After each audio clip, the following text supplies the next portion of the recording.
अर्थ थी, लेकिन मास में एक बार मधुबन आ ही जाती थी। बात है 1969, 17 जनवरी शुक्रवार की। दादी एक छोटा सा ग्रुप लेकर मधुबन आई थी बाबा से मिलाने। ग्रुप 16 जनवरी को ही वापस चला गया। दादी को एक दिन और रुकना था, क्योंकि आबू में जो म्यूजियम है उसकी बिल्डिंग को खरीदने की कुछ बात चल रही थी। वैसे तो बाबा दादियों को कभी मधुबन में एक दिन भी एक्स्ट्रा रुकने नहीं देते थे। हमेशा कहते, बच्चे, आप सेवा पर हो, छुट्टी पर नहीं। बादल बनकर आए हो, ईश्वरीय प्यार का जल भरो और जाकर तड़पती हुई आत्माओं पर बरसो। गो सून एंड कम सून। तो दिल होते हुए भी दादियां कभी मधुबन में बाबा के साथ एक्स्ट्रा नहीं रुक पाती थीं। इधर दीदी मनमोहिनी इलाहाबाद मेले की सेवा पर गई हुई थी, तो बाबा के संग रहने वाली इशू दादी ने दादी प्रकाश मणि से कहा, दादी, दीदी इलाहाबाद में है और बाबा की तबीयत थोड़ी सी ऊपर नीचे है, तो आप रुक जाओ ना। ईशु दादी, रुकना तो मैं भी चाहती हूँ, पर बाबा तो सेवा पर एब्सेंट नहीं होने देंगे ना। हाँ, सच ही था। बाबा कभी बच्चों को सेवा में किसी भी तरह की कमी नहीं रखने देते थे, क्योंकि बाबा खुद अपने अनुभव से जानते थे कि सेवा से सुख और संतुष्टता बहुत सहज प्राप्त होती है, क्योंकि सेवा के दौरान शिव बाबा की याद बुद्धि में नेचुरल रहती है।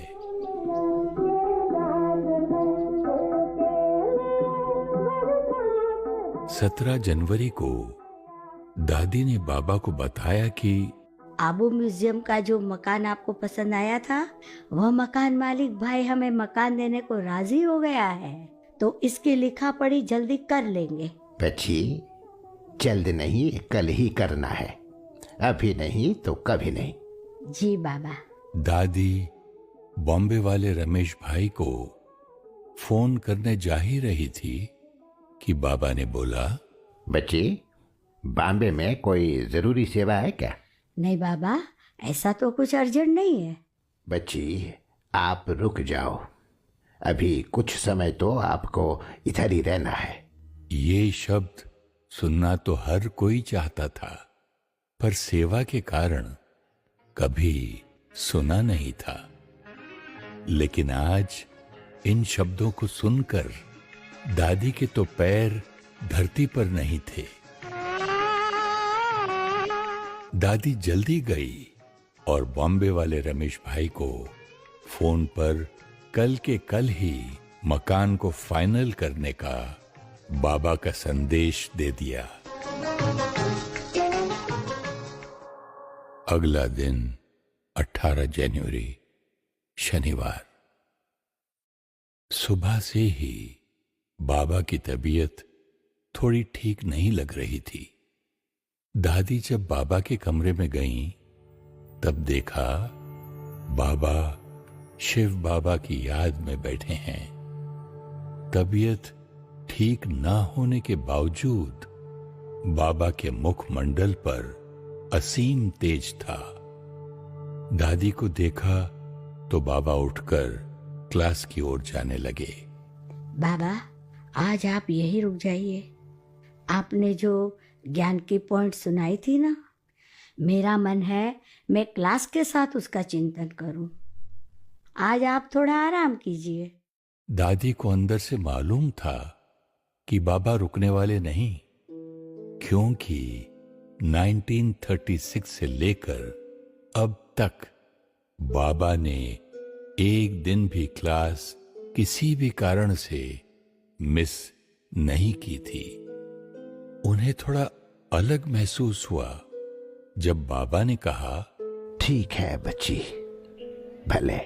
दादी ने बाबा को धीरे से कहा, बाबा, डॉक्टर को बुला लेते हैं, वह आकर सिर्फ थोड़ा सा आपको देख जाएंगे। नहीं बच्ची, डॉक्टर की जरूरत नहीं है। बाबा सुप्रीम सर्जन से बात कर रहा है, लौकिक डॉक्टर की जरूरत नहीं। आप जाओ, क्लास में देर नहीं होनी चाहिए। बाबा की आज्ञा मानकर दादी क्लास में चली गई। क्लास खत्म होने के बाद आकर देखा तो बाबा के बगल में सभी सेवा केंद्रों के बच्चों की चिट्ठियों का अंबार लगा हुआ था। दादी ने बाबा से कहा, बाबा, आज रहने दीजिए ना, कल लिख दीजिएगा जवाब। आप थोड़ा आराम कर लीजिए। बाबा लिखते ही जा रहे थे और सिर्फ सर हिलाया। दादी ने देखा बाबा एकदम सीरियस होकर पत्र लिख रहे थे। फिर से दादी ने प्यार से बोला, बाबा, आप आराम कर लीजिए। नहीं बच्ची, ये बहुत आवश्यक है। आज बाबा को सारी चिट्ठियों का जवाब देना ही है। बच्ची, बाबा ठीक है, आप नाश्ता कराओ, फिर बाबा और आप सैर पर जाएंगे। जी बाबा कहकर दादी चली गई और बाबा चिट्ठियों को गौर से पढ़ने लगे। देखा है तुमको बाबा, रूहों को प्यार करते।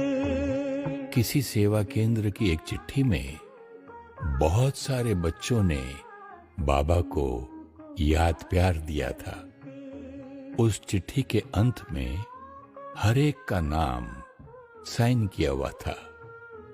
बाबा ने उत्तर में एक एक बच्चे का नाम लिखा और फिर याद प्यार और नमस्ते लिखा। बाबा को मन में था कि एक भी बच्चे का नाम नहीं छूटना चाहिए, इसलिए बाबा बार बार उनके नाम मिला रहे थे। एक एक बच्चे को नाम सहित याद प्यार। इतना संवेदनशील और इतनी विनम्रता, इतना प्यार करेगा कौन?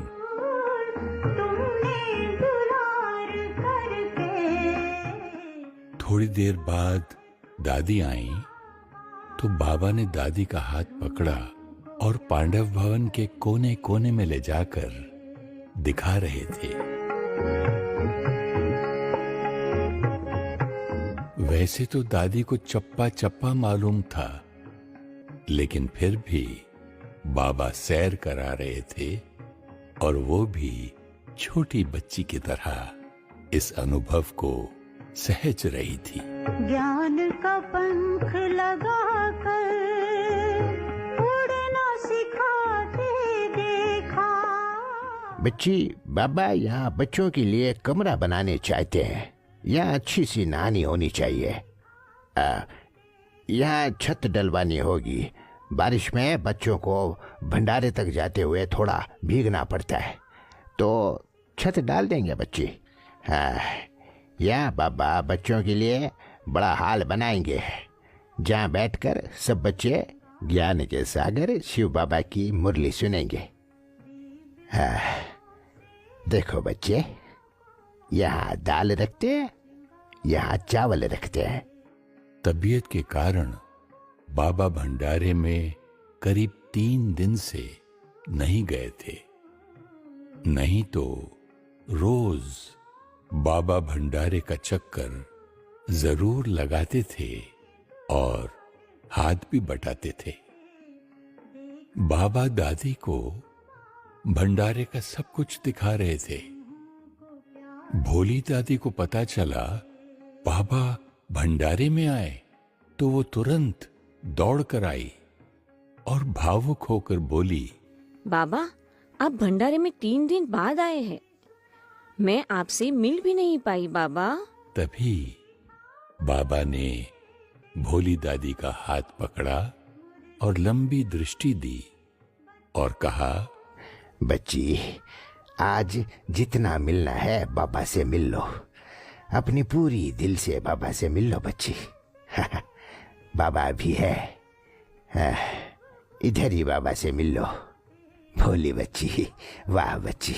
नजरों से रूहानी नजरों। बच्ची देखो, अनाज आदि खत्म होने से पहले ही भोली भंडारी से पूछना चाहिए कि सब कुछ है। रूहानी नजरों से देखा निहाल करते। ऐसे बाबा दादी को हर बारीक से बारीक चीज दिखा रहे थे। क्यों? ये राज तो सिर्फ बाबा जाने और शिव बाबा जाने। को प्यार करते। अहमदाबाद से रमेश भाई का फोन आया कि शाम को 4 बजे आबू म्यूजियम वाले मकान की डील फाइनल हो गई है और वो शाम को 6 बजे वाली आगरा लोकल से आबू आ रहे हैं। ये आबू म्यूजियम का मकान बाबा की प्रेरणा से लिया हुआ यज्ञ का पहला मकान था। दादी ने बाबा को खबर दी तो बाबा मुस्कुराए और बोले, अच्छा है बच्ची, आज रात्रि क्लास जल्दी करनी है। डिनर जल्दी करना चाहिए सबको। बाबा को बच्चों से मिलना है। बाबा आज आप रेस्ट कर लीजिए। नहीं बच्ची, सवेरे भी बाप बच्चों से नहीं मिले तो बच्चों की बुद्धि चलती है। आप जाओ, जल्दी भोजन करने को कह दो सबको। शाम को बाबा क्लास में काफी देर तक केवल दृष्टि देते रहे, मानो एक एक में बल भर रहे हैं, एक एक को आधार स्तंभ की मजबूती दे रहे हैं। फिर बाबा ने मधुर महावाक्य चलाए। अभी खुशी का पाया चढ़ना है, बस याद की याद रहते हैं। फिर जितना जो याद करे खुशी का पाया चढ़ता जाएगा। सब में अपन गुण भी होते हैं, नहीं वो गाया जाता है, निंदा हमारी जो करे मित्र हमारा सो भवन वजे। भवन वजे नहीं, मेरी गिलानी बहुत कर मैं आके मित्र बनता हूँ। तो गाय भी जाता है नहीं, मीठे मीठे से कर लेते रूहानी बच्चों पे थे। रूहानी बाप और दादा का दिल जान से कहते इनसे याद तारा गुड नाइट। मीठे मीठे रूहानी बच्चों पे तो रूहानी बाप की नमस्ते। लोगों कितना निम्रता प्यार निरंकार बाप होते हैं। अच्छा बाबा छुट्टी ले। रोज बाबा रात्रि क्लास के बाद गुड नाइट कहते थे। उस दिन बाबा ने कहा, अच्छा बच्चे, बाबा छुट्टी लेते हैं।